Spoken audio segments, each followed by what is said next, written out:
J'ai le plaisir d'accueillir aux internationaux tennis de Strasbourg André Reichart, sénateur du Bas-Rhin. Bonsoir Monsieur Reichart. Bonsoir. Alors je vous ai invité pour dialoguer avec vous d'une actualité majeure, c'est le chômage dans la région. Je vous l'ai dit tout à l'heure, plus de 130 000 Alsaciens recherchent du travail, augmentation de près de 10% en un an. Et cette semaine, vous avez interpellé le gouvernement, ces fameuses questions au gouvernement, vous l'avez interpellé sur cette question. Qu'est-ce qu'on fait pour le chômage dans la région? Et la réponse ne vous a pas satisfait. Vous avez parlé de boîte à outils incomplète et inefficace, c'est ça? Alors, j'ai effectivement relevé qu'en Alsace, le nombre de demandeurs d'emploi augmentait de façon plus importante qu'au niveau national et qu'on n'était pas habitué à ça. Et donc, il fallait véritablement tenir compte de la situation alsacienne qui est, comme vous le savez, en concurrence avec une région d'Allemagne particulièrement forte sur le plan économique, c'est le Bade-Wurtemberg. Juste plus au sud, avec les deux cantons du nord-ouest de la Suisse qui sont aussi une locomotive cette fois pour la Suisse, et que cette situation ne convenait pas. La boîte à outils, donc les quelques mesures mises en œuvre, contrat de génération, etc. Oh, c'est les contrats, pas etc. C'est contrat de génération d'une part, c'est les emplois d'avenir et c'est le crédit impôt compétitivité emploi. Voilà, autant de mesures qui manifestement ne rendent pas les effets, mais c'est pas seulement moi qui le dis, les effets attendus. François Hollande en retournement de situation en gros à la fin d'année. Est-ce que vous le croyez ? Alors moi je ne le crois pas du tout, non, parce que les mesures qui sont mises en œuvre ne sont pas des mesures structurelles. Cette boîte à outils vise à accompagner éventuellement une croissance, mais nous ce qu'on attend, ce sont des mesures qui vont créer la croissance. Il suffit pas de l'attendre et puis de l'accompagner, il faut la créer. Et ces mesures mises en œuvre, je le répète, le contrat de génération, les emplois d'avenir ne créent pas de croissance. J'ai bien lu votre réponse au gouvernement qui vous a expliqué qu'il fallait en gros attendre. Vous avez dit l'Alsace n'est pas une région comme une autre.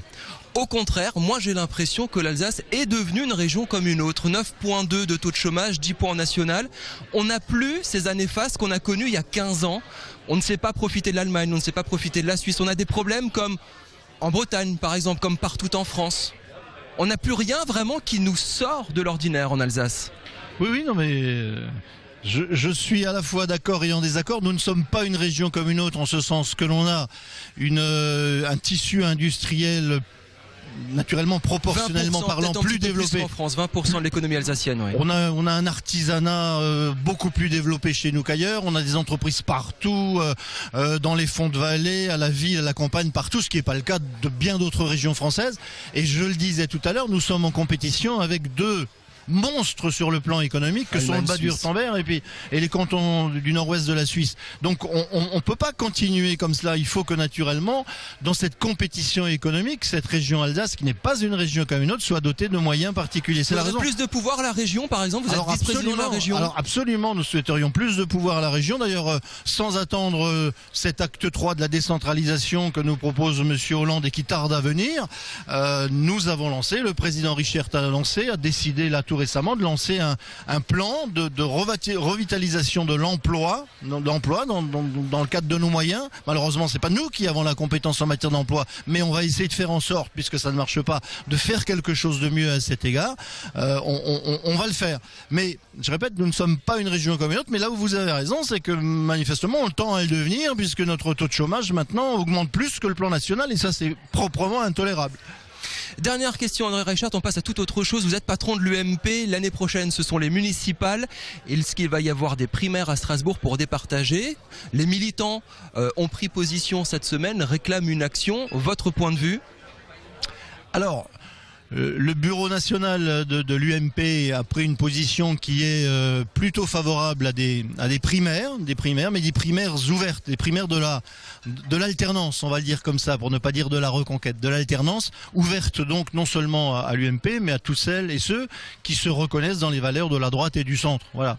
Donc ça concerne bien sûr Strasbourg, ça peut concerner d'autres communes, mais ça concerne Strasbourg. Alors, moi j'étais prêt, en qualité de président de l'UMP du Bas-Rhin, j'étais prêt pour organiser ces primaires, et j'ai proposé là un calendrier au bureau politique départemental, lequel a considéré que c'était prématuré, qu'il fallait encore voir dans quelle mesure on pouvait faire en sorte que les candidats potentiels s'accordent pour aboutir à une seule liste, une seule liste, voilà, de la droite et du centre. Vous y croyez ? On s'est donné. je l'exclus pas. Donc on s'est donné un petit peu de temps jusqu'à la rentrée pour organiser ces primaires s'il y a lieu. Voilà. Alors vous me dites qu'effectivement des militants m'ont écrit, il faut relativiser. Hein. J'ai reçu une lettre hier signée de 15-20 noms. Il faut relativiser bien. D'accord. Ce n'est pas de nature à faire changer d'avis le bureau politique. Le bureau politique n'a pas dit non aux primaires. Il a simplement dit on va encore se donner un peu de temps pour voir comment ça évolue, parce que c'est vrai qu'on est encore quand même, on est encore à près d'un an, voilà, donc c'est pas urgent à ce point-là. Hein. Merci beaucoup André Recha d'être passé par la table qui passe à la télé sur Alsace 20.